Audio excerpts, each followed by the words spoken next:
I'm Rhonda Borowski, a team therapist in Northern California and the host of the Feeling Good podcast. I have experienced the warmth and the genius of David Burns, both professionally and personally. And I can say that he has changed my life for the better in so many ways, in every way. I'm thrilled to introduce him to you, for you to experience him too. Dr. Burns is a pioneer in the development of cognitive behavioral therapy and the creator of the new team therapy. He is the author of Feeling Good, and his latest book, published by Pesci, is Feeling Great, which contains powerful new techniques that make rapid recovery possible for many people struggling with depression and anxiety. Dr. Burns is currently an emeritus adjunct professor of clinical psychiatry at Stanford University School of Medicine. Dr. Burns is going to be giving a lecture, and then he's going to take questions at the end. If you have questions for Dr. Burns during the workshop, please add them in the Q&A section on the bottom right of your toolbar. Okay, thank you, Rhonda, and thank you all for coming. I want to extend a special welcome to Professor Mark Noble, who's joining us from the University of Rochester. Professor Noble is a world-renowned stem cell and cancer researcher. And for the past 4 years, he's kind of become a member of the Team CBT family. And he also contributed a brilliant chapter for my book, Feeling Great, on how Team CBT affects the brain in order to produce the rapid changes you're going to learn about today. And he's kindly agreed also to help field questions during the presentation as well as during our Q&A period. So if you have questions about the brain or any aspect of team, feel free to add them to the Q&A box. And now we'll kind of just dive in. This is kind of the theme of depression, thinking that somehow you're not good enough, you're not smart enough, you haven't achieved enough, you're not loved enough, and that you're falling short in some way. And when you add to that feeling of inadequacy, you add the feeling of hopelessness and discouragement. Those two dimensions, more than anything else, are what we really mean by depression. And it's one of the worst forms of human suffering. The good news is that there have been tremendous advances in the treatment of depression over the past 50 years, including the really spectacular advances I'll be just sharing with you today. Now, what is TEAM? TEAM is not a new school of therapy. I was very proud and excited to help launch and develop cognitive behavior therapy in the early days. And TEAM is kind of, you might think of it as a cognitive behavior therapy on steroids, but it's not a new school of therapy. It's really a structure for how all of psychotherapy works. And it's based on research on what makes for effective therapy, what are the real ingredients that allow people to change and to change rapidly. And the T stands for testing. And one of the revolutionary things about Team CBT is we measure symptoms with brief, extremely accurate scales at the start and end of every single therapy session.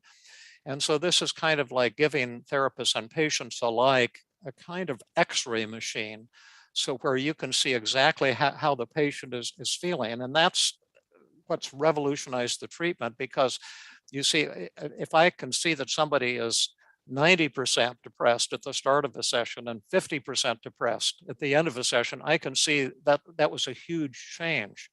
And I can also see for the first time when changes are not occurring.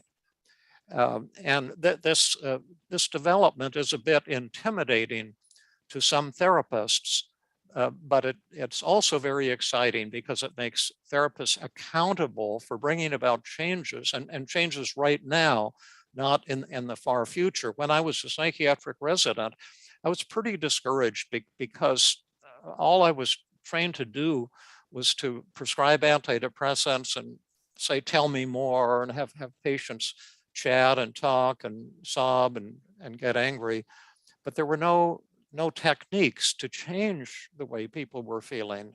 And there was no measurement to make the therapist accountable. And I always dreamed about, I wonder if psychotherapy could be kind of like the NBA, the National Basketball Association, where players can practice and shoot the ball and see when it's going through the hoop and develop tremendous skills. And I thought if we could somehow measure what we're doing so we know when we're effective and we know when we're not effective, maybe a whole science of psychotherapy can evolve. And that's kind of what I've devoted my life to. And that's kind of team CBT as a result of my clinical experience and my research as well. Now, E stands for empathy. And we have very rigorous empathy training techniques, as well as I've developed a super sensitive empathy scale. And after every single session, patients rate me and all the team therapists on how empathic they were during the session and how helpful they were. And these scales are extremely sensitive to the smallest therapeutic failure. And some therapists don't want to use them. They say, oh, my patients won't be honest with me, but patients are incredibly honest. And most therapists, when they use the scales that I've developed, are shocked and a bit disturbed to discover that they get failing grades from patients on empathy and helpfulness pretty much from every patient at every session. And it's a blow to your ego if you thought you were really an expert in empathy and good listening. But if therapists will let your ego die and learn from your patients, you can transform your clinical skills if you have training, and you can do that quickly and pretty dramatically. Now, A is the assessment of resistance and the enhancement of motivation, and that's the most unique and powerful new dimension of team, and I'll show you how that works in this presentation. That's what's really made rapid recovery possible for the first time. And my research and clinical experience have really confirmed that when patients are depressed or anxious or struggling with OCD or chronic depression or whatever it is, and not rapidly responding, and rapidly, I mean, in today's session, not 6 months from now or 3 years from now, it's 99% of the time, it's because the therapist did not know how to deal with or bring the patient's resistance to conscious awareness and melt it away with some gentle, amazing paradoxical techniques. And I'll show you those techniques in real time today. And finally, M equals methods. And I've developed personally over 100 techniques to help patients crush the negative thoughts that cause depression and anxiety, like I'm a loser, I'm a failure, I'm defective, or what's wrong with me? Why am I so shy in social situations? Or just knowing and a blow it when I give my talk at work, and that type of thing. And the whole cognitive model is based on the idea the very moment you change the way you think, you can change the way you feel. But that's not easy. And so that's why I've developed a tremendous number of methods. And a lot of them are cognitive therapy techniques, some of the ones I developed in the early days of cognitive therapy and still use today.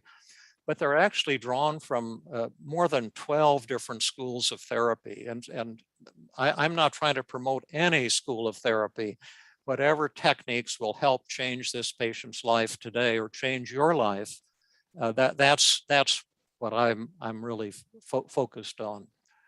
Now, I'm going to give you a clinical example because a picture is worth 1,000 words, and a human example can really touch us emotionally at the heart. Now, several years ago, I had the great good luck to have two professional television cameramen come to my living room of my house here in Los Altos Hills, California, and do some videos of actual team CBT therapy sessions. And I invited members of my Tuesday training group at Stanford to come and be the patient. If there's something bothering you, maybe you could volunteer and we could video it. And if you're comfortable with it, we could use that in teaching. And one of the first people who volunteered was Melanie, who had been in our Tuesday group for 2 years. And what a wonderful, fantastic person she is. And I couldn't imagine that she would have anything bothering her that she'd want to work on. But sure enough, she got into the chair and we started the session, and she began to cry and talk about something that was profoundly disturbing to her. And when I work with people, I use what's called the daily mood log. And by the way, let me just tell you what I'm going to do here in the next hour, an hour and 15 minutes, and then our Q&A session with Rhonda that I'm really looking forward to. I'm going to kind of show you, whether you're a therapist or a general public person, general citizen looking for help for yourself, I'm going to show you how you can get really profound changes from severe problems quickly. I'm not going to teach you how to do each technique I'm demonstrating today. I'm just trying to kind of inspire you and excite you. If you're looking for more information, if you're a therapist and you want to learn how to use these techniques, I'll show you plenty of resources for training, including free training at the end of the program. And if you're a general citizen, I'll show you likewise how you can get tremendous help learning these techniques, including mostly free resources. So just sit back and enjoy, and don't feel like you've got to figure out each thing. I make this stuff look easy, but it does take a bit of training, particularly for therapists, to get it. And a lot of it is not intuitive. It's not what you were trained in, probably. But at any rate, the event on the daily mood log, you put what's the upsetting event or situation. It could be just sitting in the workshop right now feeling inadequate or anxious or worthless or whatever. But for Melanie, the thing that shot her into emotional hell was an innocent call from a member of her church offering condolences for the death of her mother-in-law. And then Melanie said, David, I have to confess to you that my tears aren't for the death of my mother-in-law. You see, I had to explain to her that my mother-in-law didn't die. That this was my ex-mother-in-law. And David, I'm so ashamed to have to tell you that I've had 2 failed marriages. And although I've found my knight in shining armor, and I have a wonderful 3rd marriage, I'm always hiding from people that I've had 2 failed marriages, and I'm afraid that people will find out and judge me. And it was so sad because Melanie is such a beautiful person who is always giving to others and supporting others. And she's done a lot of work. She was the head of counseling at one of our local colleges. And she was a well-known person running a clinical social work internship program as well, and doing a lot of work for people without resources in our community. And she said that she's won, I think, more than a dozen awards for her work, her civic work, including sometimes she gets awards from the mayor with plaques, and hundreds of people attend these to see Melanie and the wonderful work that she's done. But she told me that she hides all of these plaques in her office. And when I ask audiences, why do you think she hides these plaques? People always guess, and you'd probably make the same guess. She thinks she doesn't deserve them, but no, that's not why. She knows she deserves these awards, and she would love to display them, but she's afraid, and this is her terror, that if she puts them on the wall of her office, one of her students or patient or a colleague will look and say, oh, Melanie, it's great that you won all of these awards, but who are there's 3 different names of people. Who are all these people? You haven't had a bunch of failed marriages, have you, Melanie? And when she said that, tears came to her eyes, and she said, I feel so ashamed. And I'll show you that video in just a moment so you can see the pain in her face. But at any rate, that was the event. And then her emotions, she felt down 50% on a 0 to 100. Anxious and panicky 100, the worst anxiety a human being can have, the worst shame 100% a human being can have. And I didn't circle this. This was an error. She circled these as well. She feels defective and incompetent, inadequate, 95%. Humiliated and embarrassed and foolish, 100. Hopeless, 25. Frustrated, 80. And mad and angry and irritated, 75%. Now, the reason I measure, I told you I never would have guessed she was having these kinds of feelings. And I did research at Stanford inpatient unit to see how accurate are experts at knowing how patients feel at any moment in time, even after meeting with the patient for an hour, or even two hours. And the accuracy of therapists, if any of you are therapists right now, you probably think you're reasonably accurate at knowing how your patients feel. You probably think you're 50%, 75%. But the research showed that therapists are less than 10% accurate in your perception of anything about your patients. The ability to pick up changes in depression was only 3%. Suicide was 0%. Anger was 0%. The therapist's perception of the therapeutic relationship, how empathic you are, was only 9% accurate. Your perception of your helpfulness is 0% accurate. And so that's why we measure, so you can bring truth to the therapist for the first time. Actual data, it's just like the same impact that emergency rooms, the X-ray machine had on the functioning of emergency rooms. These brief assessment scales are that big, that important, and it allows therapists to get into the area of data-driven, science-based therapy rather than schools of therapy headed up by gurus where no one's measuring anything. This is, we want to see how Melanie feels now and how she feels after. That's after the session is over, at the end of the session. Will there be a change in these symptoms or not? And if there is, we'll try to figure out why. And if there isn't, then I'll change my strategies the next time I work with Melanie. Now, what causes these intense feelings? Because Melanie is a high-functioning, lovely, lovable, humorous, warm individual. But inside, these scores are on par with the inpatients at our Stanford hospital or psychiatric unit. The inpatients do not feel more disturbed than this. And that's just how easy it is to be deceived by how people feel, how our family members feel. And when we see a teenager or something erupt into violence and go murdering the parents or blowing someone away, the neighbors always say, and the friends always say, he seemed like such a nice boy. We had no idea he was feeling like that. Well, that's just an example that we almost never know how people are feeling, but we think we do. And this is a solution to that problem for therapists who really want to dramatically change your clinical effectiveness.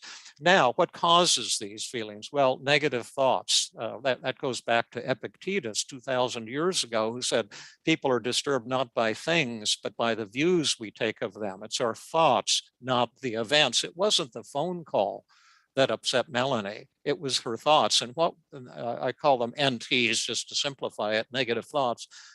What is she telling herself? And she's telling herself, I'm a failure. And she believes that 100%. She'll tell other people who will judge me, like the word's going to spread. Oh, Melanie's had all these failed marriages. What's wrong with Melanie? I'm defective. She believes that 85%. People will think I can't maintain relationships. 95%. People will think that men dump me. 65%.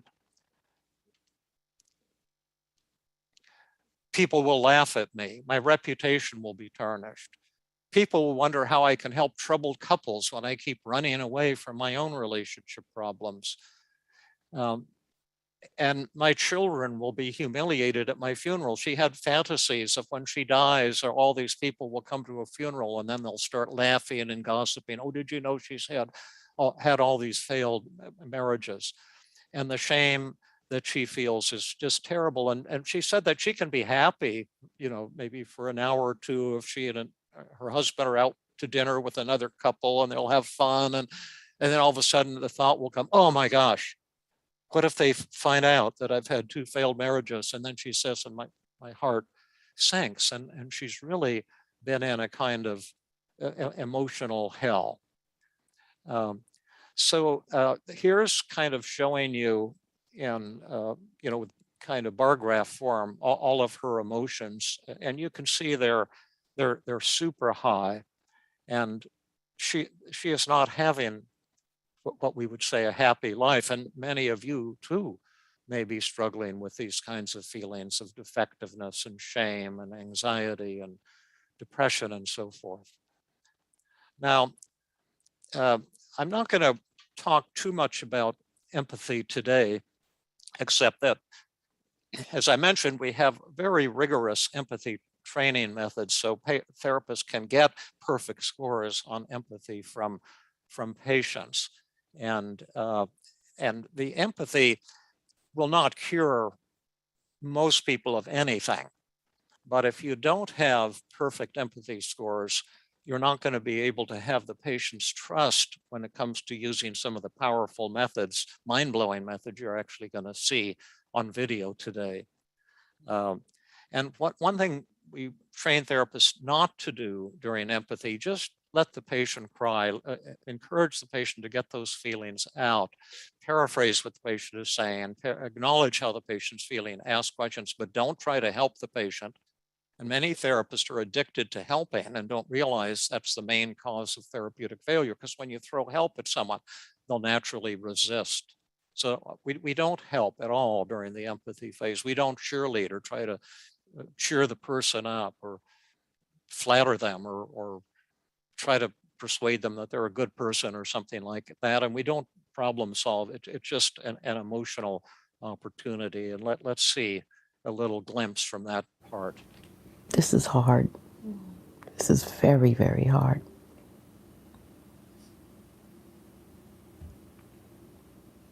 How are you feeling right now? Shame.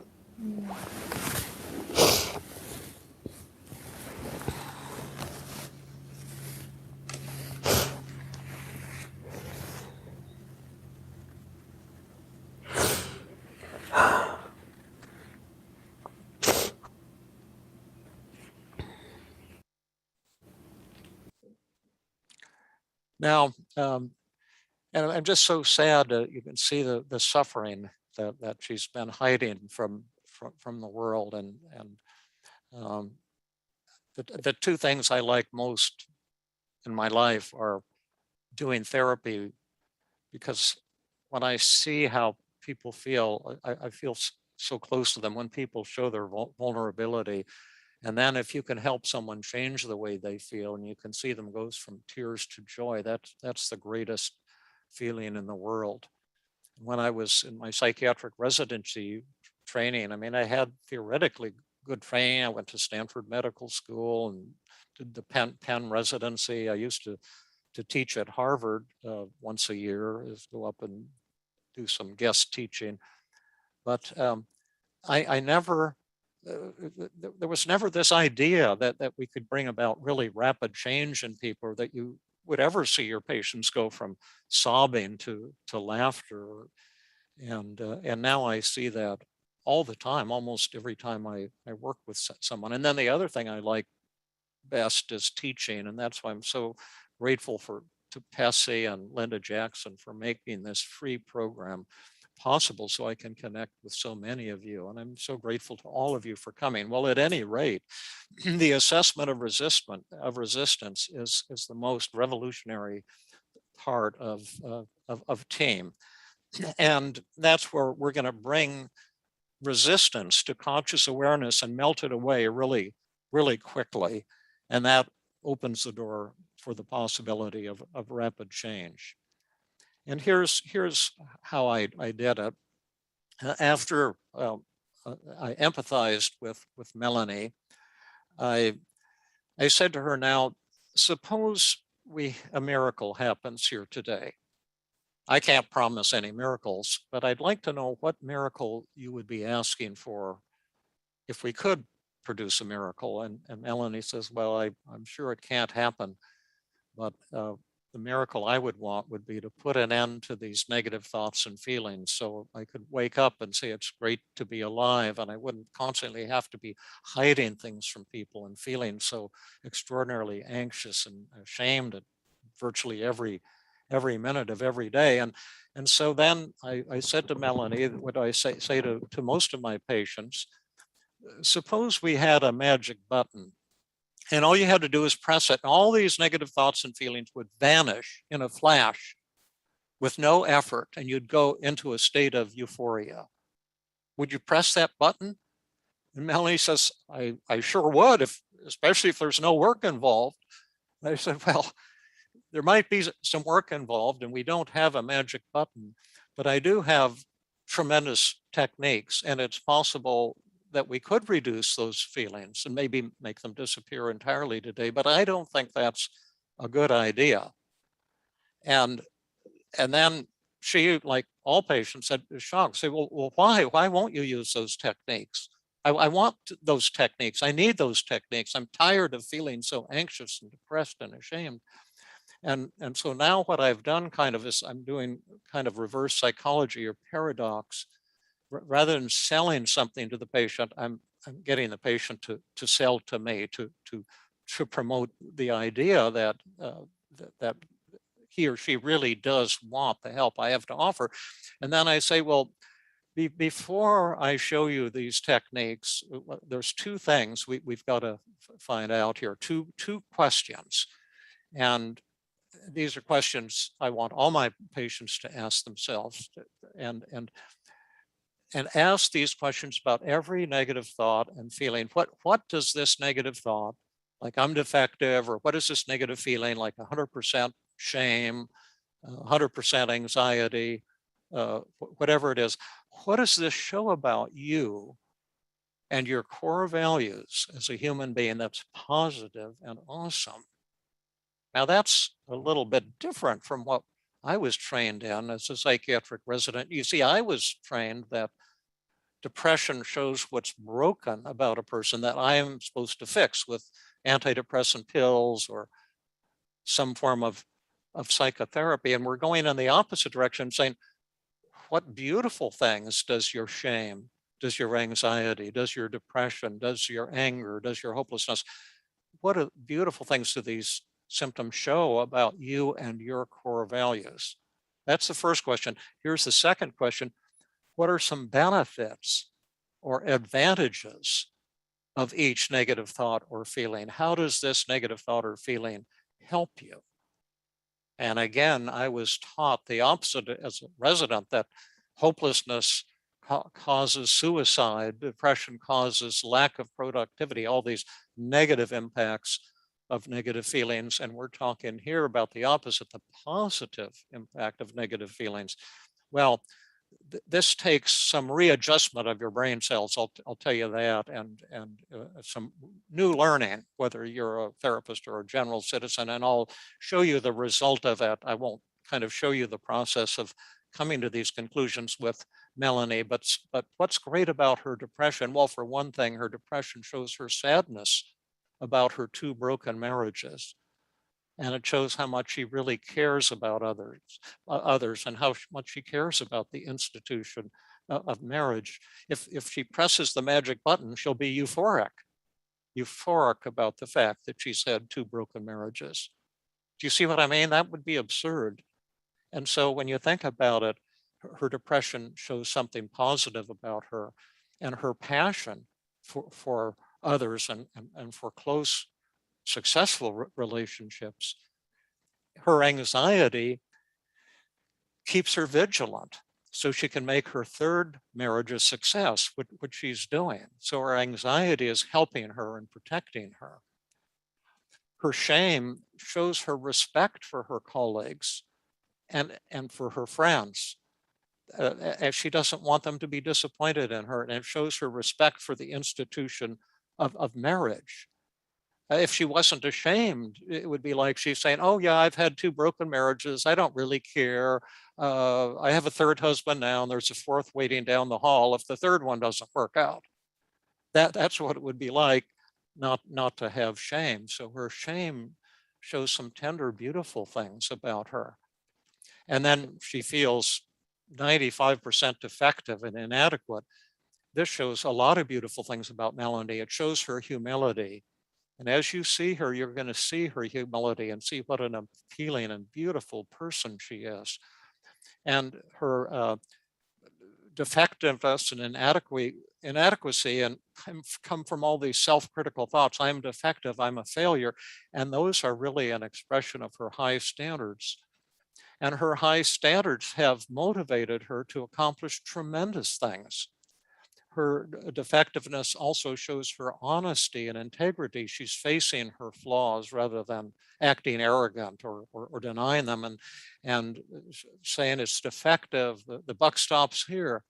Shows that she's accountable rather than blaming others, saying, oh, it's all my ex-husband's fault. She's not doing that. She's looking at Melanie and where did Melanie fail?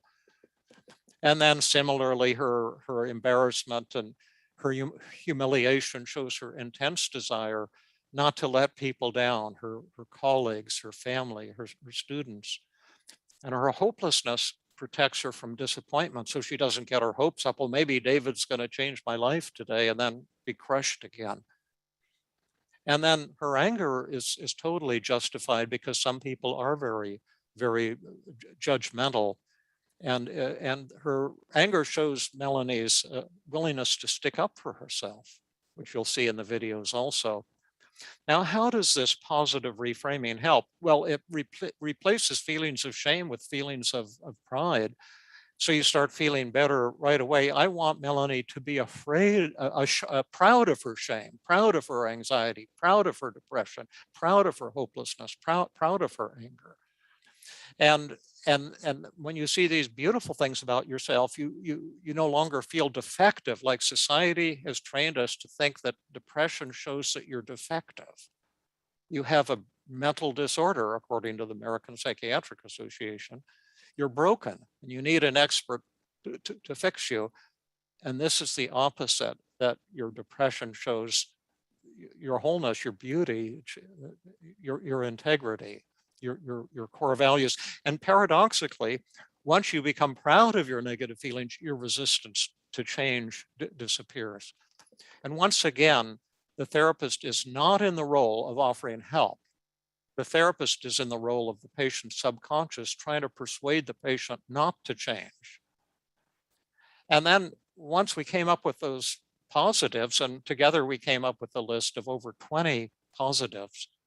And then I said, Melanie, given all those positives, why in the world would you want to press that magic button? Because then all these beautiful things are going to go down the drain right along with your negative thoughts and feelings. Why would you want to do that? And that puts her in a paradox. And the patients, she said, yeah, but I still, Dr. Burns, I want to get better. I don't want to give up all these beautiful things, but I don't want to go on suffering and hiding for the rest of my life. And then to resolve this paradox, I created the magic dial. And I said, well, let's imagine, Melanie, instead of a magic button, we had a magic dial, and you could dial each feeling down to some lower level where you'd be feeling a lot better, but you could still preserve all those positives. And she was happy to do that. And these kind of reddish looking bars are her goals. She wanted to dial her depression all the way to 0. She wanted to dial her anxiety from 100 to 40. And she said that she thought it would be impossible for it ever to go below 40, but if she could get it to that level, that would be fantastic. She thought her shame, 30 would be a good level of shame. And again, she said she was pretty sure it would be impossible to lower her shame below 30.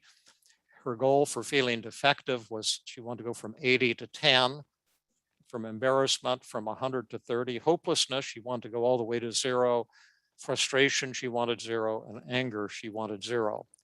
Now, what we've done with the magic dial, I've made a deal with Melanie's subconscious resistance. And I've said, okay, we'll lower your feelings to this level, but no lower. So now she doesn't have to fight. And yes, but me, it puts her in control. And I don't have to try to persuade her to do anything. So it makes my job as the therapist 100 times easier than in the old days when I was often doing battle with patients and trying to persuade them to change while they seem to be fighting to maintain the status quo. Now, I mentioned I used more than 100 methods, and some of them are based on cognitive behavior therapy, but many come from psychodynamic therapy, interpersonal therapy, paradoxical techniques, behavioral techniques, exposure techniques, tons of different kinds of techniques. But I'm just going to show you a couple of the cognitive techniques that I used with Melanie. Now, the cognitive model, which is still controversial, is number one, thoughts, not events, cause all of your negative feelings. It's what you're telling yourself in the here and now, right? Including right now, you may be thinking, oh, David's a quack. He's a salesman. He's not a real scientist. This is baloney.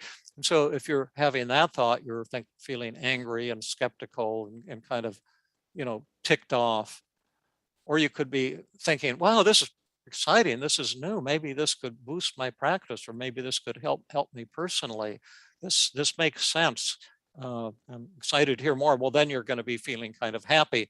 Well, you're all saying the same David, you're right here, hi, and hearing the same words, and your emotions are 100% created by you in the here and now by the way you're thinking about things.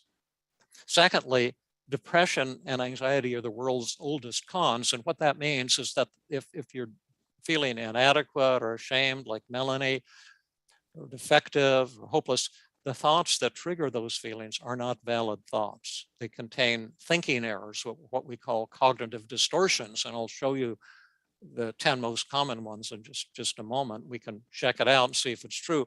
And then the third thing, which is the most radical and mind-blowing idea of all, is the very moment you stop believing those negative thoughts, those distorted negative thoughts, in that very moment, your feelings will change. And the change can be very rapid and very dramatic.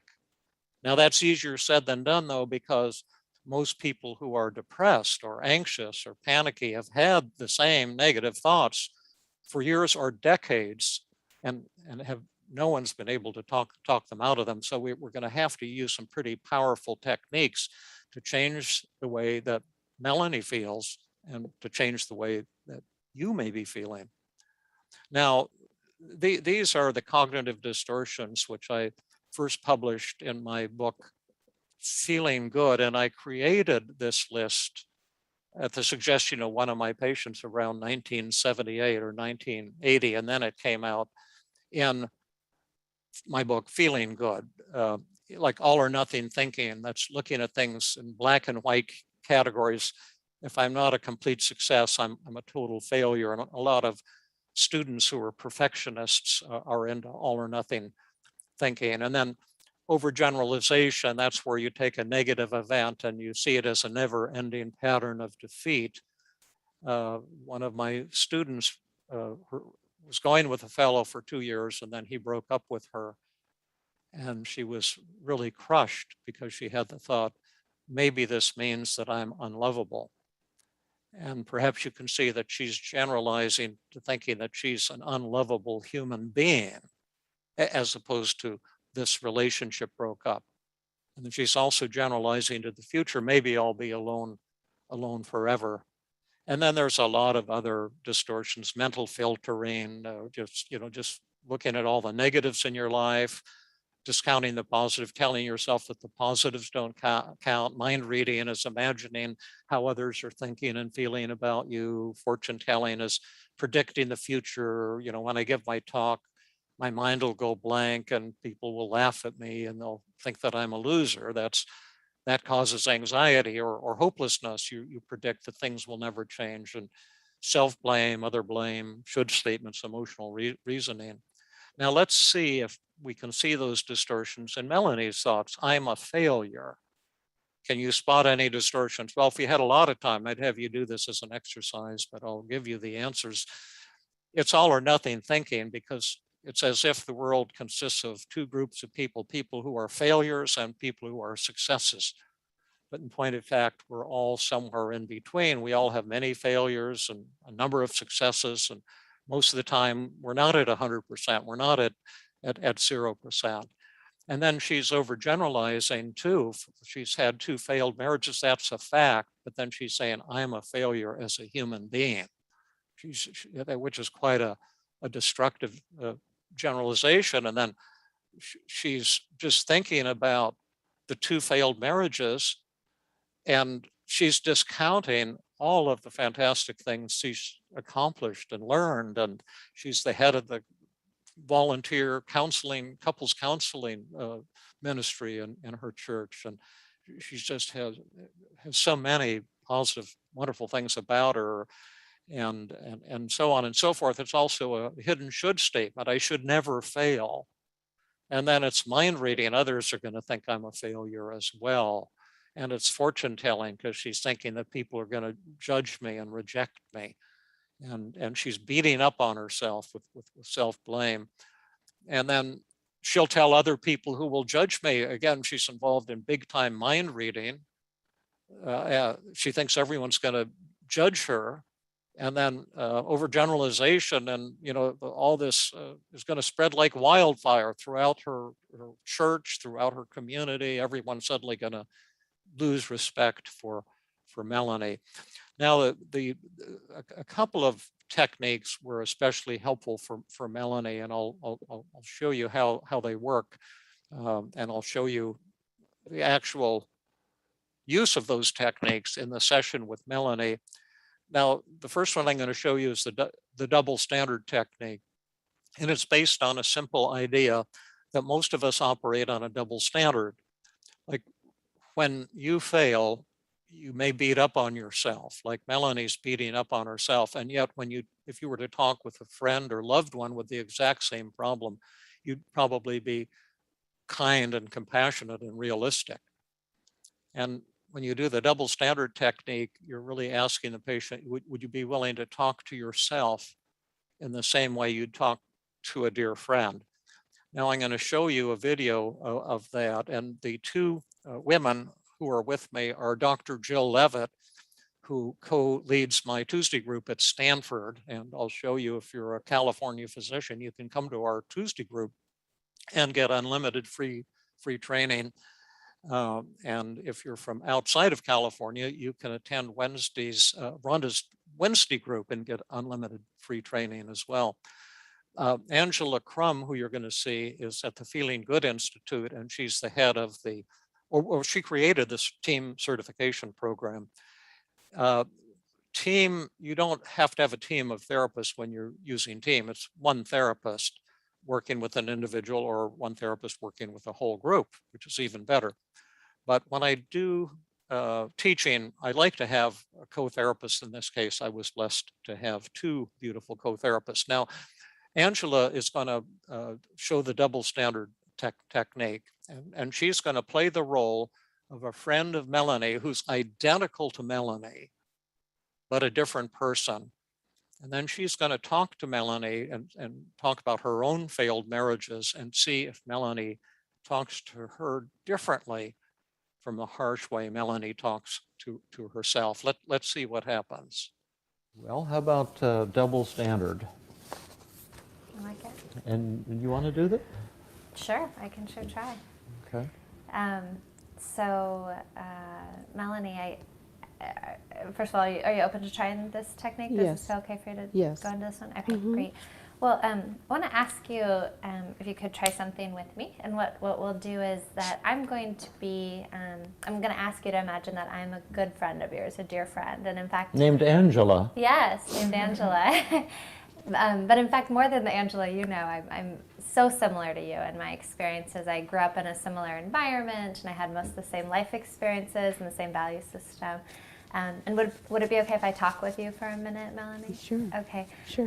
Melanie, I was wondering if you could talk with me, because I've been struggling a little bit with feeling embarrassed and ashamed, because I have this piece of my history that I haven't shared with a lot of people, and I'm going to tell you now, but again, I'm just feeling really embarrassed and ashamed about it, because I'm worried that you'll judge me, and that other people will judge me too.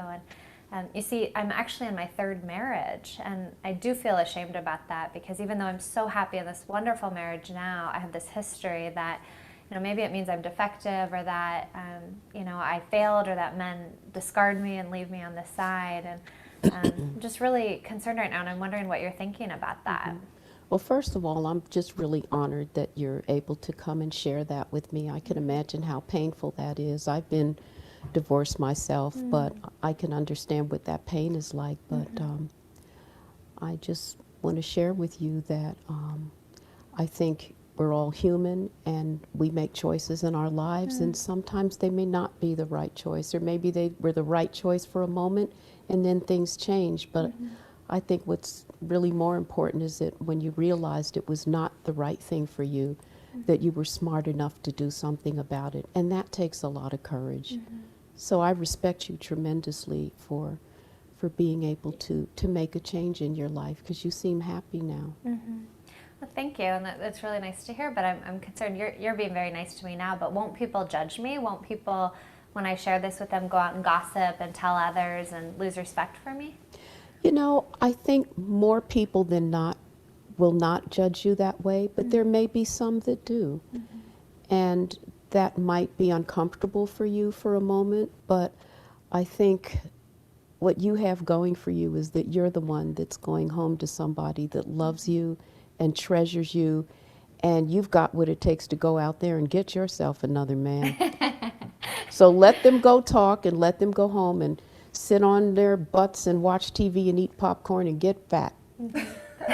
So you're telling me it's okay if some people do judge me, if there's a handful that are harsh about it, that I should be okay with that? Well, I'm not saying be okay with it. I don't think a person ever fully feels okay with people making judgments, but I think that they have an issue. They have an issue if they're going to judge you. And I just see you as somebody that's so ethical and accepting and caring that the way you respond to them is going to model what they should be more about.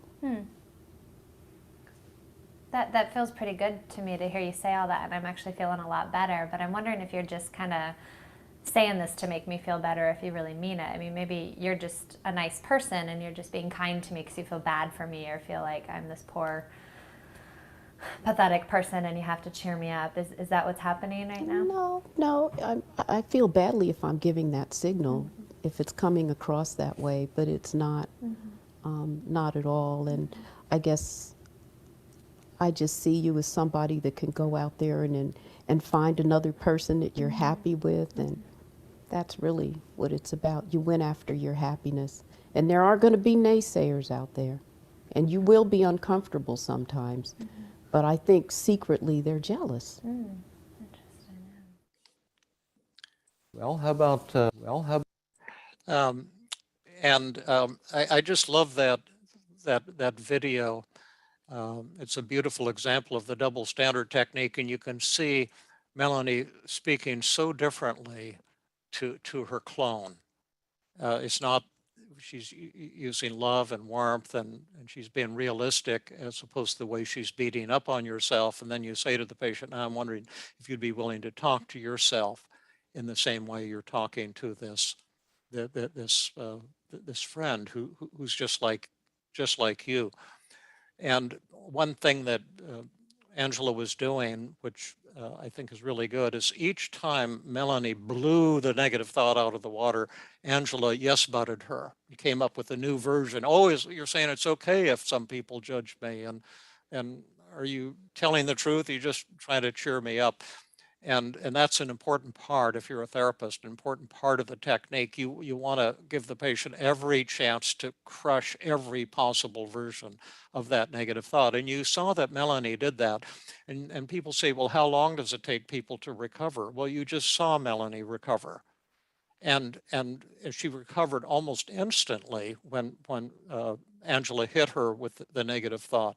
Suddenly, a powerful healing voice emerged from inside of her, and she just crushed that distorted thought. And I believe that all humans have that voice inside of you, inside of all of us, that loving, realistic, compassionate voice. But it's suppressed by our subconscious mind because of all the positives in the negative feelings. And once that resistance disappears, that new voice emerges and the patient recovers. And you really saw, you'll hate me, some of you, for my saying this, and I'm not trying to trivialize depression or the horrible suffering of depression, but you saw Melanie recover actually in less than a minute. right at the beginning of that exercise. And the reason that happened, it wouldn't have happened in the early days of cognitive therapy. We'd be fighting over these negative thoughts for weeks or months before Melanie finally turned it around. But it's because of this assessment of resistance that these extraordinarily rapid changes become possible. That's the key to rapid recovery. Now,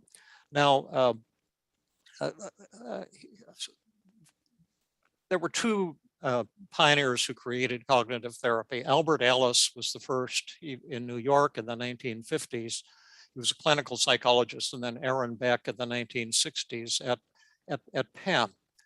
And they made tremendous contributions. One of Ellis's ideas that I loved is there's a high-level solution and a low-level solution. And in a low-level solution, you get over your negative feelings because you realize that your negative thoughts aren't valid. They're distorted, they're illogical, they're not realistic.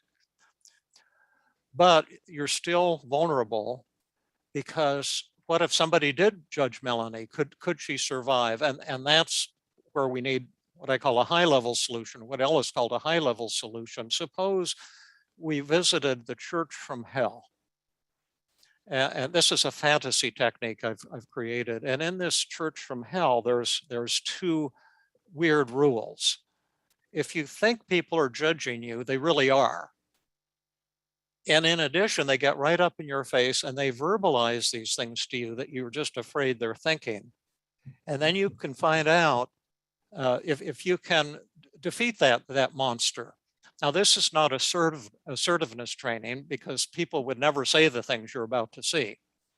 But what it is training, it trains Melanie she can externalize this monster that she's afraid of, these people who she's afraid are going to criticize you. Well, let's say we met some super judgmental person, and they started saying these horrible things to you. Could you survive? That's what the feared fantasy technique is all about. And so let's take a look and see what happens.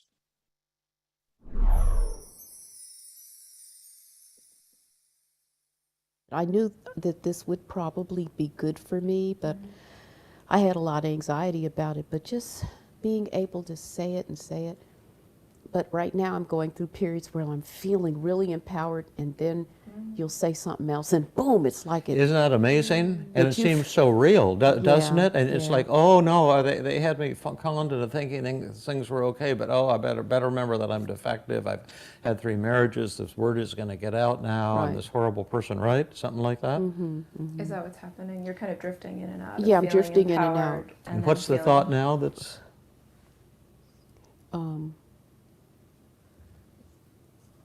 That the reality that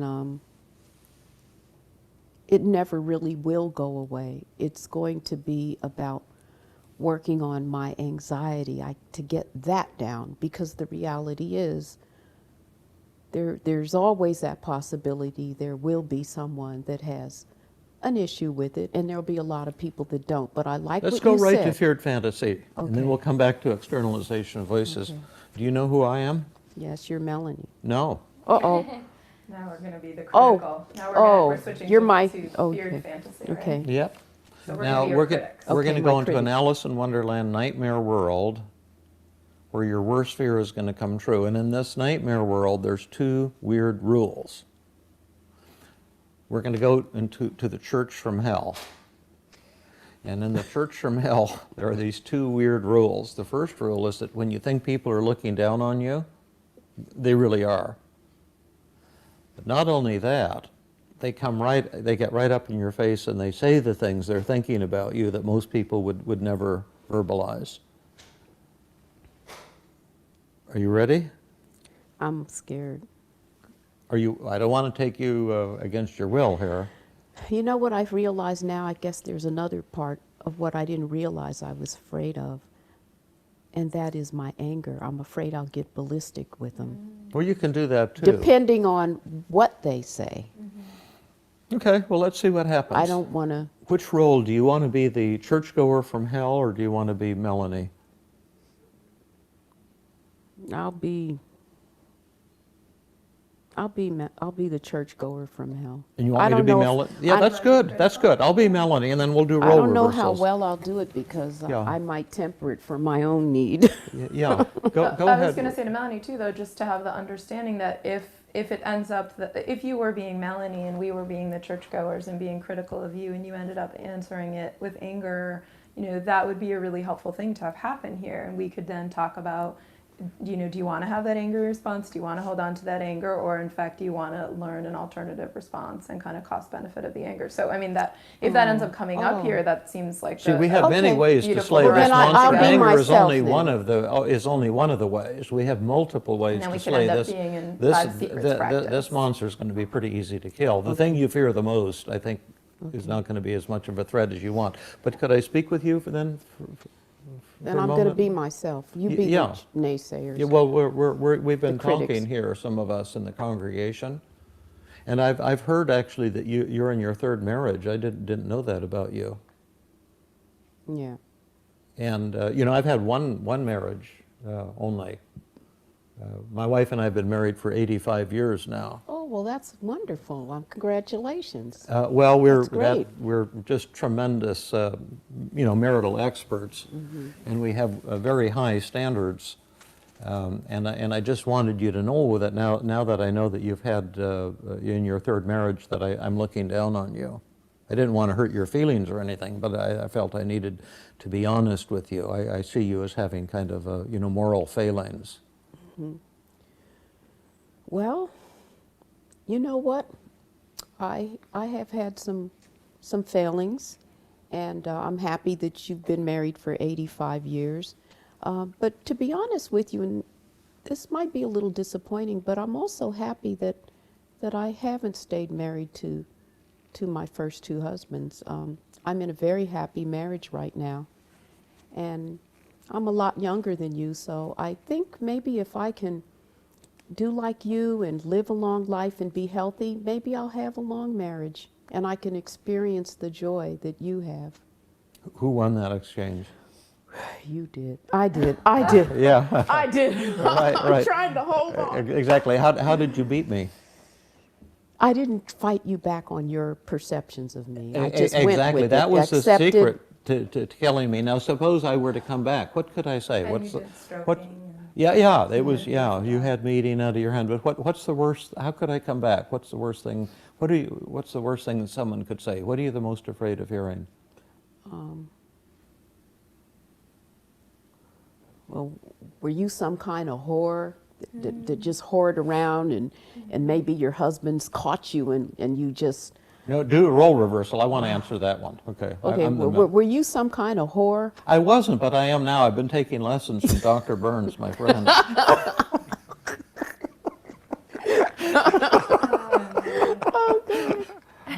Is that too tongue-in-cheek? You know, no, I guess that's kind of the worst because when people, I mean, you don't go into the reasons your marriages Yeah. didn't work. Yeah. So I guess. Could I speak with you for a minute, Melanie? Yeah. I've heard you've had several broken marriages. Were you some kind of whore, just kind of whoring around with men? No, actually, I wasn't. I'm just curious. Why would you think that I was whoring around?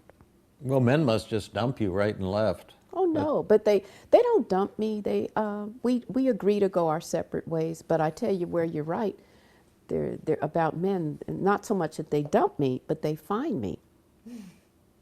So I have been found by my shining prince. Who won that one? Oh, Melanie. I think I did. Yeah, big or small? Big. Right. What could we say? Well, here's some women in the I church. didn't even know where she was going with that. Yeah, that was beautiful. I didn't know where I was yeah. going either, but Here's some women in the church. They're rougher than David. Yeah. What Can can I they? try one? Is that- do you have something you want me to try, or you want me to come up with not my now. own I'm worst recovering Are you from that one. Yeah, do you want to Oh, tell you're us what you're recovering. feeling? Kind of victorious Ooh. and a sense of relief Ooh. because that's kind of like I always think, oh, they probably think I'm some kind of whore or something. I always try to think, what's the worst possible thing that could be done that people are often judged for? And that's like, I guess being raised in the era I was raised, that was always like a big thing. you know, and I wasn't a whore, but I always fear, well, what if some person accuses me of that or whatever? I mean, you don't know what people think. And so if someone were to accuse you of that, is that something you need to be afraid of? No, I guess now that I think about it, no. Why not? Because one, I wasn't a whore, I'm not a whore. And if they would want to believe that I'm a whore, then I'll just probably want to tell their ass off. I just love that. So that gives you kind of a feel for it. And I want you to see that because I want you to see what a really neat, beautiful person Melanie is, but also to see the change that appears to have occurred, a pretty profound change that you can see in her body language. But what are her end of session mood scores? Will we see a change, and then will these changes last? Because that's the really key thing. And these were Melanie's feelings at the end of the session. You see everything had gone down to zero or close to zero. There was still a little embarrassment and just a touch of anxiety and shame remaining. But you know, this is more than 90% improvement in a single session. And then I gave her some homework after the group because the session alone often isn't enough for anxiety, and her homework was to start telling everybody about her failed marriages and not hiding them anymore. And she was just shocked to discover that not only were people not judgmental of her, she said this brought her much closer to people, and people seemed to feel much closer to her as well. And I love that aspect of Team CBT. It's really turning your emotional mud into gold. You can think of it as a kind of emotional alchemy. And then here's her follow-up, you know, a few days or maybe a week or so after the session. I felt tremendous relief when I walked out of the room that day. And if I can try to describe how I felt, before I went into the room, I felt like my heart was crying, like my heart had been having little mini seizures. And when I left the room, I felt like my heart was smiling. It didn't have that tightness. So just physically, I felt better. I felt a relief, like a weight had been lifted off of my shoulders. Notice, by the way, in that thing that she's put the plaques on her wall now.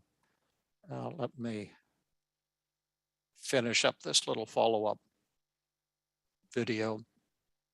What I think is the reason one session can make such a profound difference is because the model is so prescriptive. It's so highly focused, and it gets to the core of the thoughts, the negative thoughts, the feelings, and the behaviors that are getting in the way. But it's mainly getting to those thoughts and exposing you to them. And you could spend months and months and months and years in many of the other therapeutic models and never, or it'll take years to get to what we did, if you ever do. If you ever do. And so there are 3 steps to change. Number 1, and this is the most important key, is to eliminate the patient's resistance or your own resistance if you're using a self-help version of this. Then number 2, crush the distorted negative thoughts that cause your negative feelings. And then step number 3, feel great. You saw that Melanie was really feeling great. And now that was, you know, about at least 8 years ago when I made those videos. And so what happened to Melanie in the meantime? You know, if someone just relapses back, I mean, we all have relapses, but in my experience, it takes about 20 minutes or 30 minutes to train a patient for relapse prevention training, what to do when those negative thoughts and feelings return. And that, if you do a good job of that as a therapist, I've had really excellent long-term outcomes with patients. And I called Melanie just recently to see if she'd give permission to use these excerpts in this presentation, as well as in a Feeling Good app I've been developing with some some colleagues, and she graciously gave permission. And she said to tell everyone that she's still feeling fantastic, and that her third marriage is just better than ever. Now, if you want to learn more, I have a lot of resources for you. Most of them are free resources, both for therapists and for patients. And today, again, I just want to give you a Whitman sampler. Here's what it can look like. And one way to get more information is to listen to the Feeling Good podcast. Rhonda is my brilliant and wonderful, joyous host. We recently had our 4 millionth download, and these podcasts for therapists and for the general public. We recorded one just yesterday that will be coming up shortly. Is if you have an LGBTQ patient who's coming out, and then parents become very critical, like, oh, you're abnormal, or this is not religious, or something like that. How can these students, these kids respond to those very judgmental, critical parents? Or how can anyone respond to someone who's being, even an adult, hypercritical of you for your sexual orientation or for anything? And we try to have, really practical themes like that and illustrate the techniques as well. This was my first book, Feeling Good, the one that came out in 1980 that really got the ball rolling. It's sold more than 5 million copies by now, and it's gone all over the world. It's been translated into 30 languages at least. And then the new one, Feeling Great, that I'm so proud to be working with Linda Jackson and Pessy. It's available on Amazon. And this is all the new developments that have come about since 1980. This is all the positive reframing and all of that. And we're going to show you, Amazon has this ridiculous sale. They're almost giving them away, but we're going to show you in a minute a way you can get them even cheaper if you don't have your copy yet, thanks to Linda. And we'll show you that in just a minute. But also, if you're a California therapist, you can attend my Tuesday group at Stanford because it's virtual, and learn how to do team CBT. It's challenging, and so we've developed some great training techniques, and you can also get your own personal therapy for free, because that's a part of the training of a therapist, in our opinion, both.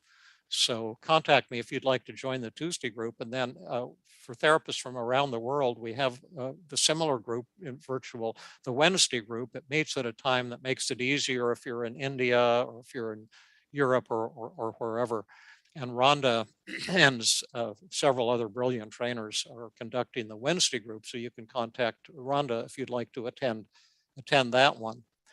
Also, at myfeelinggood.com, you'll get a lot of free resources. There's a free class on anxiety. There's a free class on depression.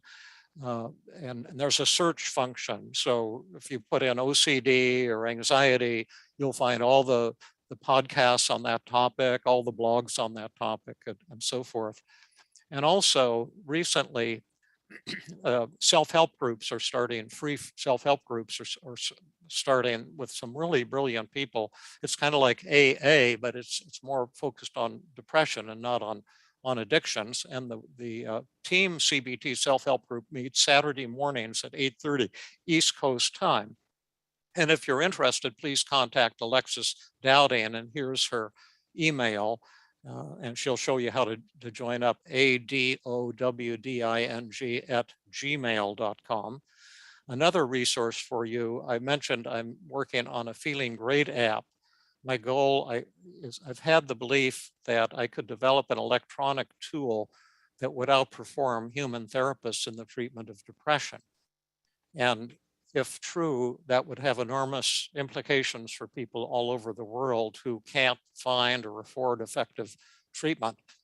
And we're doing beta tests, and the early results look very promising. I think it is going to be the case that the app will outperform human therapist. Now, it's not intended as a substitute for treatment. And so if you're in treatment, it would greatly accelerate your recovery. Or if you don't want to be in treatment, but you'd like to get some help, it could be very, very helpful for you as well. And if you'd like to be a beta tester, just go to my website, feelinggood.com/app, APP, and then you can beta test it and tell us what you think. And I just want to thank all of you again for coming, and thank Linda Jackson and the staff at PESI, and Mark Noble, and Dr. Rhonda Borofsky, and she's going to host us now in the Q&A session. We have enough time to answer a lot of your questions. And the most important is I want to thank Melanie for her courage to share such a personal part of her life with all of us, and for the incredible gifts that she gave all of us today. And I'm just so grateful to Melanie, and you can hear many similar live therapies on the Feeling Good podcast. There's at least 10 or 15 more examples where we treated someone in a single extended session and brought about a complete elimination of symptoms from all kinds of forms of depression and anxiety, usually in a single session. And so I think I'm going to get out of my presentation now, and I think PESI has a slide to show you now on a special offer where you can get super cheap copy of Feeling Great. And maybe Drew can, yes, here it is. Great, thank you. And so here's the book, exactly the same hardbound that you see at Amazon. But if you order it from PESI using the promo code 10BURNS, you get 30% off plus free shipping. So it's really getting down. It's no longer the price of a hardbound, but more of a trade paperback. And so if you want to get a copy, this is a tremendous offer. Again, I'm thankful to you, Linda Jackson, for making this offer possible. And at this point, I think we turn to Rhonda and open our Q&A session. So I'm gonna, let's see, we want to turn Can you hear off me this. can you hear me now? I can hear you, but the Feeling Great book is on the screen. Okay. It'd be fun to get your face on the screen, as well as maybe some of the folks who ask questions. So here we are. Hi, Rhonda. Okay, hi, that was awesome. Thank you so much, David. Thank you. We had a lot of questions about how effective team therapy is for people who are coping with trauma. There's somebody who works with people, women who have experienced military sexual trauma. People have asked about, clients who are coping with childhood trauma. And how does Team CBT address the effects of childhood trauma on mood and anxiety? And also, how do the content of describing the trauma can be quite embarrassing. And how do you positively reframe trauma? Is it that somebody survived, that they kept their unit under deployment even when they were under distress? But can you talk about trauma? Yeah, that would be called cheerleading, and that's usually not effective. That would be not the best version of positive reframing. Yes, I recently did a 2-day workshop on trauma throughout the United States and Canada, and had the opportunity to treat someone just like what you saw here, with a live demonstration, a 2-hour live demonstration in each workshop. And then I published the results. I treated about 40 severe trauma patients live in front of audiences, and we have videos and audios of them as well. And just about all of those people recovered entirely in one session, just as you saw with Melanie. I would say the one thing about trauma, even before I had Team CBT available, trauma patients, I don't think I've ever had a trauma patient who didn't recover in a single session. And this is at odds with what a lot of the so-called experts say, that if you've had trauma, it's going to take weeks or months or years of therapy. But the approach is very, very similar to what you saw with Melanie. You focus on a particular moment when you're feeling upset, and then you fill out a daily mood log. What are your negative thoughts and feelings at that moment? And then after empathizing, you have to get an A or an A+ in empathy from the patient, and that takes about 30 minutes if you have good empathy skills. And then you do the positive reframing, the assessment of resistance to melt away the resistance to change. For example, I worked with a woman in, I won't name the city just to protect her identity a little bit, but she had been raped and beaten for 30 years by a sadistic sociopathic husband. And she had had 40 years of failed treatment. But the positive reframing, again, was the key to her rapid and complete recovery in a single session. For example, she was very anxious, 100% anxious. And even though she had separated from her husband, she was still in a state of anxiety, which, you know, she thought was a problem. But then when we did the positive reframing, she saw her anxiety as really something that was protecting her, because she had kind of struck up a relationship with a new fellow who was romantically interested in her. And when we did the positive reframing, she saw, wow, my anxiety is my self-love, because it's alerting me, don't get into another abusive relationship. And then we did the positive reframing on her fears that the audience would judge her, and her feeling like it was her fault, and that she was defective. And then once we reframed her negative thoughts and feelings, we just blew them away just as easily as we blew away Melanie's. And at the end, it was so dramatic, because the last negative thought she had is the people in the audience are probably judging me and thinking I should have left sooner. And they're, you know, and I said, well, could we, one of the techniques I've developed is called the experimental technique. I said, could we do an experiment? I'll call her Christine, it wasn't her real name, but to find what experiment could you do to find out if the people are judging you right now? And then she says, well, I suppose I could ask them.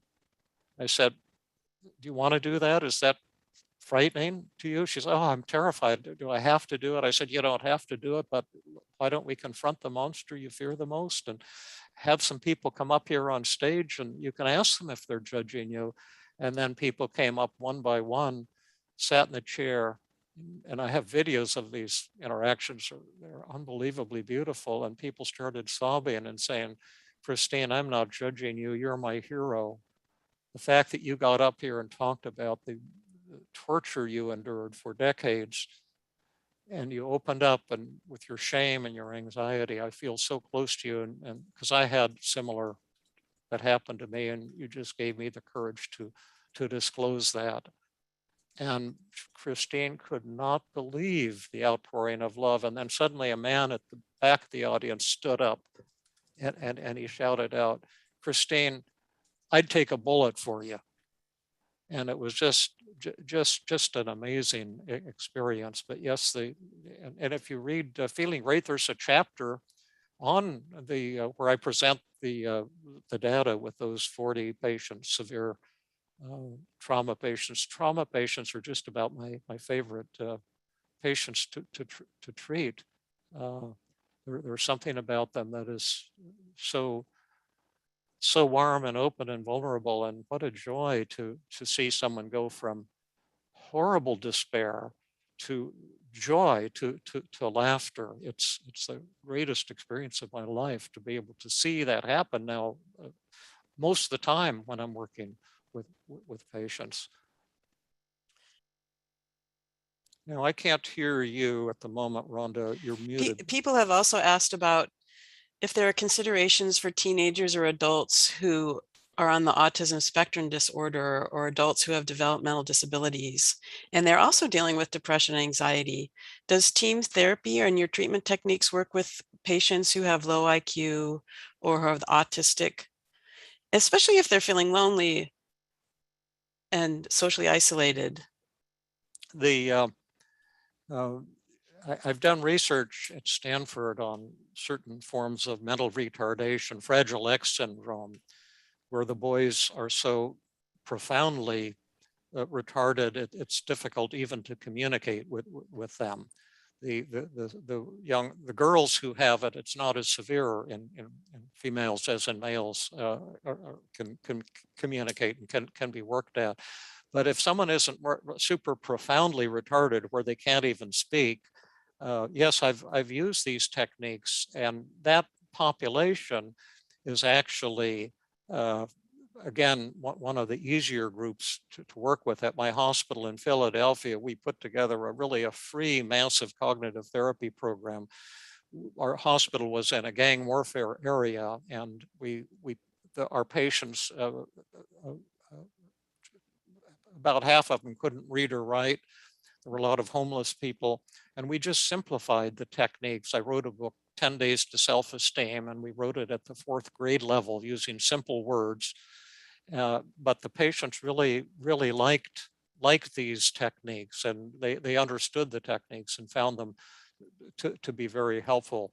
It was the most successful and rewarding program I've ever been involved with. But with anyone, you have to take into account their intellectual level. That's why I use simple terms. Like Beck called the negative thoughts automatic thoughts, because they come into your mind automatically. But our people in Philadelphia, they don't know what an automatic thought is. They know what a negative thought is. They know what a positive thought is. And I even simplified the language for the distortions. Instead of all or nothing thinking, we called it black or white thinking. And we had an icon, a checkerboard icon, and we illustrated all of the distortions with icons. And we had posters all over the hospital and that type of thing. And we just communicated with our patients in the way that they could understand. But the basic principles are the same, really, for all human beings. Okay, and one last question about types of clients. What about working with someone who has schizophrenia or schizoaffective disorder? Can team therapy be effective with their depression? We also had a unit at our hospital for people with fulminant schizophrenia, a locked unit. And the type of team therapy we did there, one of our clinical social workers, George Collette, was a kind of a Buddhist, and also he loved to go to nightclubs, and he loved having fun, and so he created about 30 cognitive therapy games that the patients played all day long in that unit to make the concepts very simple. Like one of them was called the paranoia game. The games were about 45 minutes long, each of them. And so, like, the way the paranoia game worked is the patients would sit around a table, and then we give them an envelope with, say, if there's 12 patients, 12 slips of paper and a pen. And we would tell the patients, now write something nice about each of the people here. These are the patients on the locked unit with fulminant delusions and hallucinations, something that you like about each one, and then fold it and hand it to that person. And when you get these pieces of paper, put them in your envelope. So they're all busy, writing these nice things about each other, and they go into the envelope. And then we would go around to the patients one by one and say, now, what do you think is in your envelope? What do you think people are saying about you? And like this woman said, well, I know what people are saying about me. I know what's in my envelope. And she had paranoid schizophrenia. And I said, what do you think they're saying? And she said, well, they're saying that I'm a whore, and they want to get my gold, and that they hate me, and that they're plotting against me. And I said, and how certain are you that that's what those slips of paper say? She says, oh, I know that. I can hear people. I can hear their thoughts, and I know people are thinking that about me. And I said, now open your envelope and read out loud what's on those pieces of paper. And then the thing was, the patients were so tender toward others, and they noticed things about others. And there were things like Trisha, you're the person I feel closest to. You're such a good listener. You've helped me even more than the doctors and nurses, because when I'm upset and I come and talk to you, you always are so kind to me. God bless you, Tricia. And things like that. And all of a sudden you see tears going down the cheeks of this woman with severe schizophrenia, because people with schizophrenia are tough to relate to, and often people get frustrated with them. And suddenly this woman, she's hearing the first kind things that have been said to her probably in years. And then we say, now this is one of the 10 distortions, mind reading. How many of you now believe that you can read other people's minds after they've looked in the envelopes? And if you still think you want to be a mind reader, here you can put on this fortune teller's cap and go sit in the corner. And then no one wants to put on that cap. And so it's just a different way of communicating the ideas. Now, we're not trying to cure schizophrenia. That's a true brain disorder of unknown cause that's grounded in brain tissue on some level. But you can help someone with schizophrenia have self-esteem and dignity and respect. And the people in the neighborhood really appreciated that. And they even had a feeling good day at our hospital every 6 months. And they had a feeling good jazz band, and they'd get together almost for like revival meetings, and they'd have their sons and daughters with schizophrenia stand up and give testimonials of how much they were helped by the inpatient unit and the kindness they received at Presbyterian, which was the name of our medical center at the time. So you can do things very, very well with that population, but the goals are more modest than, and we're not trying to, sadly, it'd be great to cure schizophrenia, but we don't have any cure at the current time. Mm-hmm. Okay, let's talk about therapeutic issues. So somebody who's a therapist wrote, my difficulty is when it comes to clients who are not aware of their thoughts due to being blocked or having poor insight or having poor awareness. How do you apply your method and work with these? And what do you do when a client has trouble identifying the source of their anxiety or their depression? Well, I just work with a daily mood log, just like with anyone else, and ask them to focus on a particular moment when they were upset. And then they can actually touch on the daily mood log. Now, here's this first row: depressed, down, sad, unhappy, blue.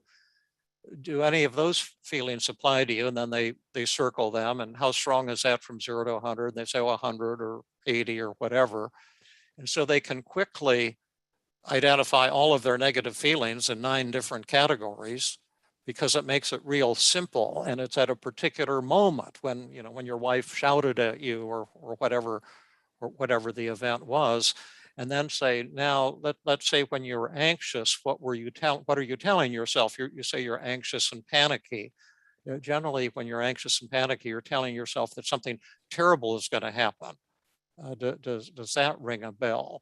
And then they might say, oh, well, I'm afraid I might lose control and go crazy. Or oh, write that down. How much do you believe that? Oh, 100%. And oh, here you're saying you're feeling 100% guilty and ashamed. And generally, when you're feeling guilty and ashamed, you're feeling like you've violated your value system or you're a bad person. Does anything like that ring a bell? And then they say, oh, yes, I'm telling myself I'm a bad mother because I snapped at my children this morning and I got angry. That type of thing. And so you're really just working with them in the same way you would work with anybody. But those are some of the fine points if you'd really like to learn how to do this with the people in your clinical practice. You might want to come to the Tuesday group or the Wednesday group. There's also tremendous training, free and paid training at the Feeling Good Institute in Mountain View, California. We have a lot of resources to show you, kind of how the tricks of the trade, you might say. So David, somebody said that the positive reframing aspect of team therapy is their favorite part of team therapy. And they want to know, how did you come up with that positive reframing? Well, it evolved over time. First, my research, when I was doing research, I used to try to find out what makes for effective therapy, and then I would try to publish in high-level psychology journals, based on data from my clinical practice. And one of the breakthroughs was I discovered that at my clinic in Philadelphia, virtually every patient who did at least some of the psychotherapy homework during the recovered or improved dramatically in the first 12 weeks of treatment. And virtually every patient who refused the psychotherapy homework failed to improve. Many deteriorated, and many just dropped out of therapy. And I said, wow, motivation and resistance is the most important key to recovery from depression and probably anxiety as well. That certainly tipped me off of motivation. And then I began having breakthroughs with patients that just opened up my eyes. Like, I haven't charged anyone for therapy for at least 25 years, but I just treat people for free because I love doing it. And I love to treat people on my Sunday hikes or people in our Tuesday group. But I met this businessman who was really a nice guy. And he said had failed treatment with antidepressants for 10 years, and wondered, was this new thing I was developing might have any value for him. So I thought, well, why don't you kind of come over to the house, and we'll spend a couple hours and see what we can do. And I said, tell me about your depression. And he said, well, you see, I'm a businessman, and I was single, and I started dating this woman who was divorced, and she had a teenage boy who was getting into trouble with the police, but we fell in love and got married, and I wanted to be a good father for that boy and see if I could turn his life around. And so I taught him extreme skiing, and this patient was apparently well known in the United States, a prominent person in this area of extreme skiing. He taught the boy extreme skiing, and they were featured in Sports Illustrated and stuff like that. And then on his wife's birthday, he took his son to go to some special place for extreme skiing, and they were about to go home, and the boy said, well, there's this one thing we've never gone down, and could I do that before we go home? And then my patient said, well, my colleague, this businessman said, well, no, it's your mom's birthday. We've got to get home. He said, oh, please just let me do it. And so he let the boy do it. And the boy went off a cliff and fell 65 feet. And he said, oh no. And, he was able to ski to the boy and call for the helicopters to come in. And he said he put the boy's head in his arms, and the boy had saved up his money to buy some special ski goggles so he'd have just like his dad. And he said he was looking up at me through those ski goggles, and he died in my arms. And I've been depressed ever since. And it was just so sad. And he says, I feel like I killed my wife's only son. And I said, well, how's this impacted your life?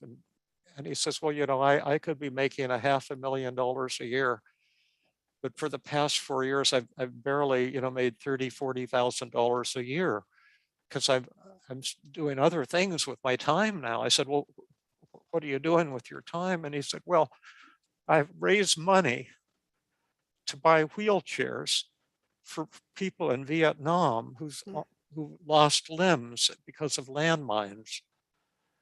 And nothing makes me happier than to go to Vietnam and deliver dozens and dozens of wheelchairs to people. And you can't imagine the joy in their faces when they get even a cheap wheelchair. And I just started crying. And I said, well, if this is what depression does to you, then I don't think I want to treat you. Because the question isn't, why are you depressed? But why are the rest of us so happy? And I said, your depression is just such a beautiful part of you.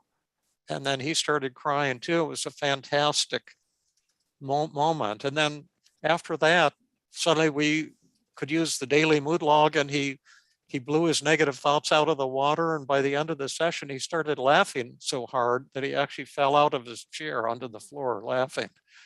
And it was, a recovery, and a complete recovery. And then I began to see this in more and more of my patients, that the negative feelings were appropriate and were an expression of something very beautiful about them. And then the moment they saw this, all of a sudden their shame disappeared, because you see, he stopped thinking of himself as having a brain disorder that he needed to take some chemicals for.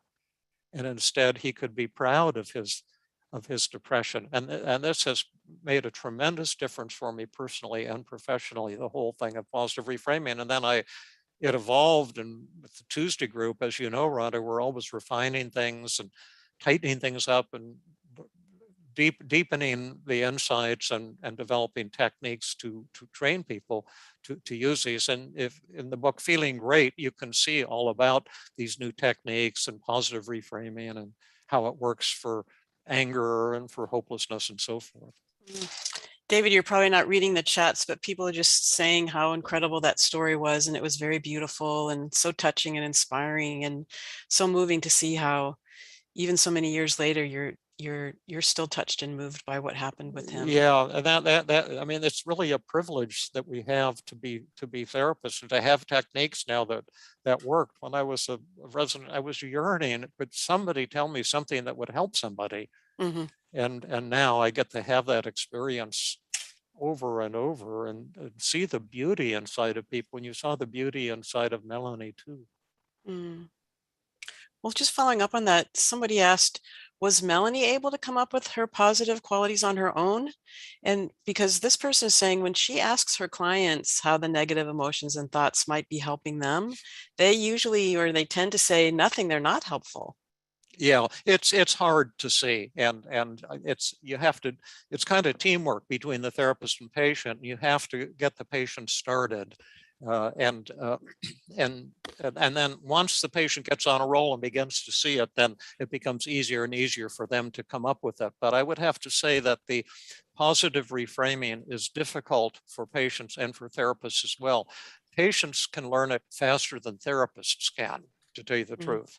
That because therapists have been indoctrinated in this somewhat destructive idea that our suffering is because of mental disorders. And it's because of what's wrong with you, and the therapist's role is to fix the broken patient. So if you worry all the time, you have a brain disorder called generalized anxiety disorder, and if you're shy, you have social anxiety disorders, and having all these disorders makes you just feel like you're broken and defective, and all of society is buying into that model. And you have to really reprogram the wiring in your brain to grasp this new approach. Okay. So this is a little bit of a different subject. So what if somebody's negative thought is about something that actually really happened and the negative thought is actually really true? For example, this person gave the example, Joe's partner of 30 years died, and Joe's negative thought is, the love of my life is gone forever. Yeah. It's not really a distorted thought. How does team work to relieve Joe's suffering? No, I would not be so intrusive and disrespectful as to try to relieve his suffering, but to help him celebrate his suffering. That healthy sadness is not the same as clinical depression.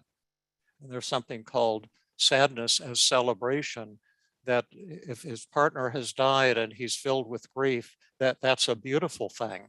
And only if he came to me, if it was a problem for him, maybe he had some distorted thoughts, that maybe guilt thoughts, I wasn't a good enough partner, or anger thoughts that had never been resolved, then that's complicated grief, and then you can have a lot to offer the person.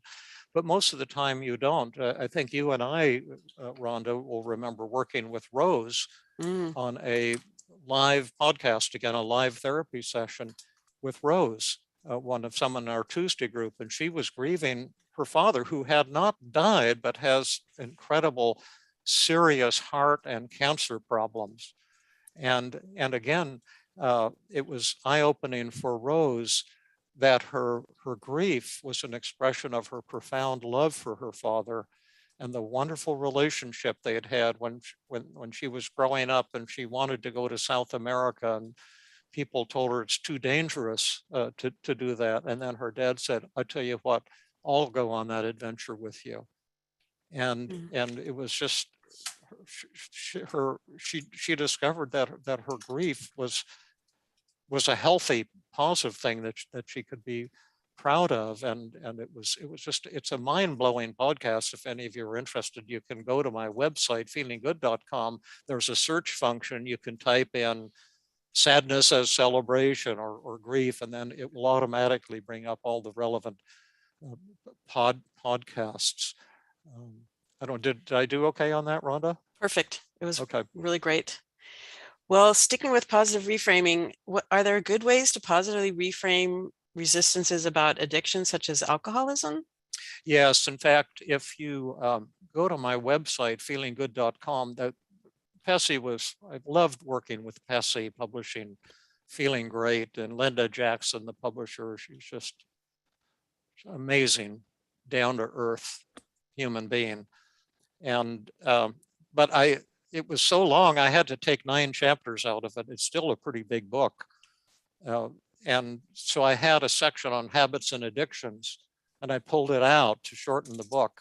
But you can get those chapters for free on my website, feelinggood.com, and go to the bottom of the homepage and says there, click here for a free unpublished chapter, and then you actually get 2 unpublished chapters.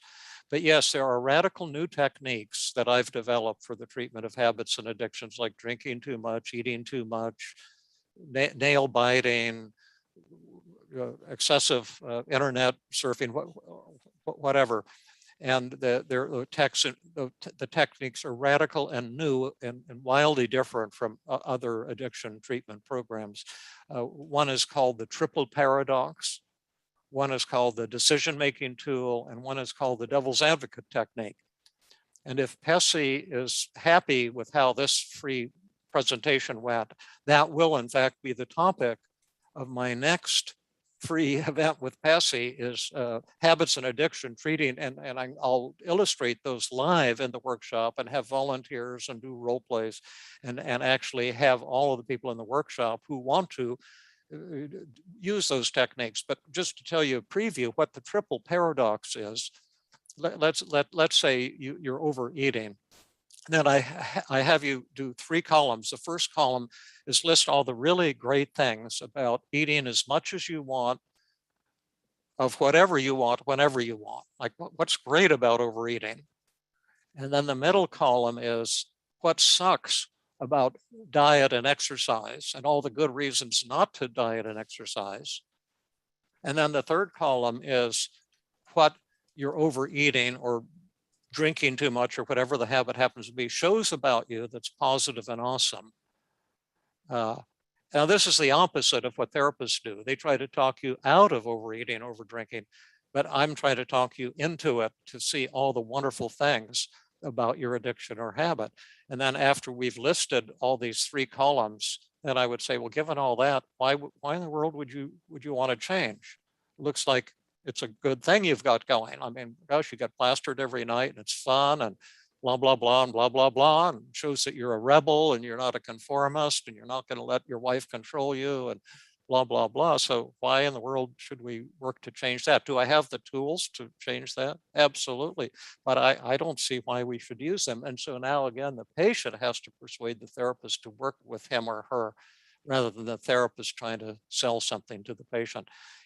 They're tremendously effective tools. They take all the pressure off the therapist. And paradoxically, when you become the voice of the patient's resistance, somehow this paradoxically motivates the patient to really want to change and really want to use the tools for change. Okay, so let's talk about suicide. Are there special considerations when working with clients who have had suicidal ideation or who have made attempts in the past? Yes, and on my website, if you want to get my full scoop on this, you go to feelinggood.com and then type in suicide, and then all the relevant podcasts on that topic will come up. Because of my book Feeling Good, and now the new book Feeling Great, people with feelings of insecurity and depression and inadequacy have always come to me. And when I was in Philadelphia, they came from all over the world to get an intensive at my clinic there.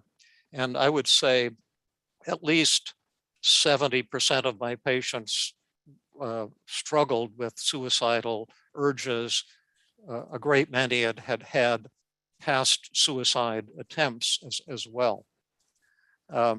I have developed a suicide assessment interview, and to find out in depth, is this person at risk of making a suicide attempt? And also at the start and end of every session, remember, I measure symptoms, and I have a 3-item suicide test that they take at the start and end of every single therapy session. So the therapist will know if this patient is getting suicidal or actively suicidal.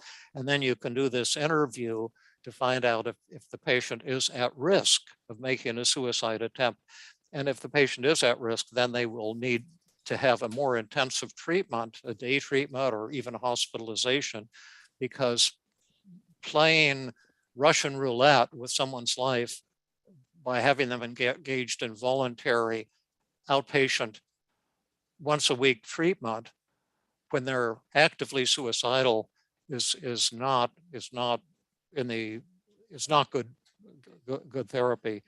But all that being said, if a patient is not going to make a suicide attempt and is reliable and you can trust them, then I use these techniques with suicidal patients, both in the Stanford Inpatient Hospital. I used to go in there and help with the inpatient cognitive therapy group, as well as in outpatient settings. I can recall a woman, call her Diane, I guess, and she was in one of the Tuesday groups, and it was my day to go in and run the group and teach. And she said she was planning to commit suicide that night, because it was her 8th hospitalization at Stanford for rapidly cycling bipolar disorder, which is the most severe form of bipolar. And she said, this effing disease has ruined my life. I'm a burden to my family, my children, my parents, and my doctors, and they'd all be better off if I were dead. And I asked her, if I could help you with those thoughts and feelings in today's session, would you want that? Because I want to find out if she was going to be workable. Did she want help, or was she being, oppositional? And she said she'd never heard of cognitive therapy, but if I could help her with it, it would mean a lot to her. And then we worked in the group on those thoughts. And one thing that was a shock to her is this thought: my children, my parents, and my doctors would be better off if I were dead. And then I said, why don't you ask the people in the group if they think that's true? And then the people one by one began crying and saying, my brother committed suicide, and he was in the bedroom right next to mine. And I'll never get over that loss. And I grieve his loss every day of my life. And if you think your children would be better off, your husband would be better off if you committed suicide, you're crazy. You don't know what you're talking about. And this was very moving to her. I said, now ask this next person. And so the next person was a nurse on the Stanford inpatient unit, and said, do you think my husband and doctors and children would be better off if I kill myself? And the woman next to her, who was the nurse, says, my brother also killed himself 20 years ago, and I've never got over it. I think about him every day. I loved him. I would give my life if he could get his life back. And then she started sobbing. And every patient said the same thing. And we challenged some of her other thoughts as well. And it took about a half an hour, and her depression went to zero, from severe to zero in like like 20 minutes. And then afterwards, I said, now you're going to be meeting with your husband, and the clinical social worker. Ask him if he wants you to kill yourself. And then so she did that and had another mind-blowing experience. And so these techniques are very, very appropriate for patients with severe problems. Also, in the app, the Feeling Good app that I've mentioned, the people who have been in our beta test are very severe. A third of the people who have applied have made suicide attempts, and we're trying to find out if we're going to be legally liable if we let those people use our app, because we want to give them the use of the app, because it's especially helpful for the most severe forms of depression. But at the same time, we're worried if that's going to incur liability. So we have to get some legal consultation on that point. Okay, one more area in our last 10 minutes. I know you have strong opinions about medication. We've gotten a lot of questions about medication. Someone wrote that they have ADHD and anxiety and depression, and they're on Wellbutrin to help with the focusing issues, and wonders if team therapy could still work with her or him. Someone else said they take antidepressants and anti-anxiety medication, and they've been taking them for at least a decade, and they would like to stop taking them and wonder, could team therapy help them get off the medications? But then somebody else asked, aren't there some people who really need medications in addition to talk therapy, that the depression or anxiety or bipolar disorder, or whatever the issue is, are due to a chemical imbalance or cause in their body, not due to their negative thoughts? Well, those are great questions. I'll give a quick bird's eye overview. I started out doing full-time research on brain chemistry and the chemical imbalance theory of depression. But we published an article as early as 1975 in the top psychiatric journal, kind of proving that depression is not caused by a chemical imbalance in the brain. We did a definitive test early at Penn at the VA hospital on our depression research unit. And we flooded the brains of depressed veterans with massive amounts of serotonin, which is the so-called happy chemical that's deficient in this, in the brain, according to this chemical imbalance theory. And it made no impact whatsoever on the depression levels of these veterans. And that article was largely ignored for 25 years because people were so convinced this was a true theory. But I reviewed the world literature. I used to publish chapters in psychopharmacology textbooks, and I never found any evidence for that theory. We don't know the cause of depression or anxiety, and the great news is we have wonderful new techniques for treating it. Now, I have personally prescribed antidepressants on 13,000 occasions, so you can't say I'm an outsider, but I never saw much from them, and simply stopped using them 25 years ago. My reading of the research literature was that they've maybe been overhyped and aren't as effective as the drug companies have claimed. Now, all that being said, I've never been against the use of medications, and for some patients, medications are crucial, even life-saving. I treated many bipolar patients. I used to run the lithium clinic at the VA hospital in Philadelphia. And whenever I had bipolar patients, I always treated them with cognitive therapy plus lithium. And if they were getting real manic, I'd put them on some neuroleptic in huge doses for a few days so they didn't have to go into the hospital. And then once they came down from the mania, I took them off of the neuroleptic. So I think there are definitely places for medications, but I just think it's great news that we now have drug-free treatments that seem, in my hands at least, to be vastly more powerful than the chemicals called antidepressants. So that's a quick overview. Don't ever change any medication without consulting your doctor, because some of them do have withdrawal effects, which is unfortunately like the benzodiazepines for anxiety. If you're on large doses many times a day and you go off them, you can trigger a seizure or severe psychiatric symptoms. And some of the powerful new antidepressants also have alarming withdrawal effects. So make sure whatever you do it in teamwork with your doctor. David, Is that okay? That's great. David, finally, a lot of people are asking, how does a therapist who maybe is new to team therapy because they're just learning about it from your books or this workshop, how do they begin to start using team therapy? How do you get the training in order to start practicing this model? Yeah, well, you have a lot of options. You can attend our weekly one of the weekly training groups, the Stanford training groups, the Tuesday group for California shrinks, and the Wednesday group for shrinks around the world. It's two or 2.5 hours of free training every week. You can go to my website and read my psychotherapy ebook, Tools, Not Schools of Therapy, which is a step-by-step guide to exactly how to do team therapy. You can go to the Feeling Good Institute, feelinggoodinstitute.com. That's one word. That's an institute in Mountain View headed up by several former students, Maura Katz, Angela Crum, and Jill Levitt, who you saw on today's video. They have introductory classes. I think Jill Levitt is starting a 4-week introductory class starting tomorrow, and Mike Christensen does a 12-week introductory classes. Jill is marketing a course that you get 12 credits for. It's I think $167, and it's many hours of training. Jill is a brilliant teacher. We just have tons of resources, but you should know that it will take effort.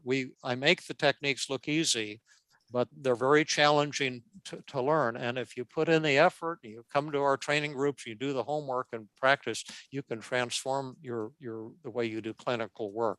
But it's not easy. And if you're looking for easy forms of therapy, this is maybe not your first choice. Is that okay, Rhonda? That's wonderful. Well, we only have 2 minutes left, so I'm not sure I have time to ask you another question. I really want to thank you, David. You're getting, I don't know if you can read it, but people are thanking you and saying this, somebody just wrote, this is the best workshop on depression they've ever attended. Thank you. Thank you.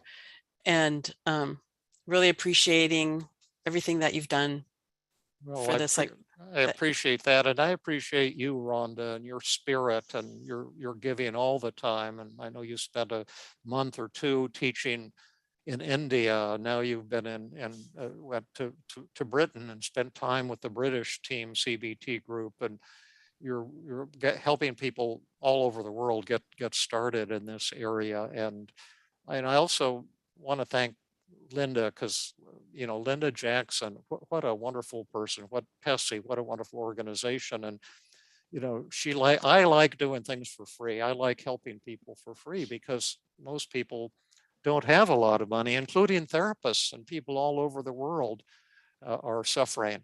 And Linda says, well, let's do some stuff for free. Man alive, you're just the best, Linda.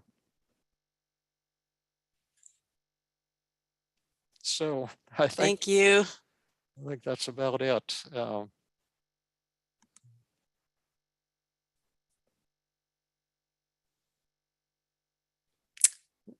How do you think that went, David?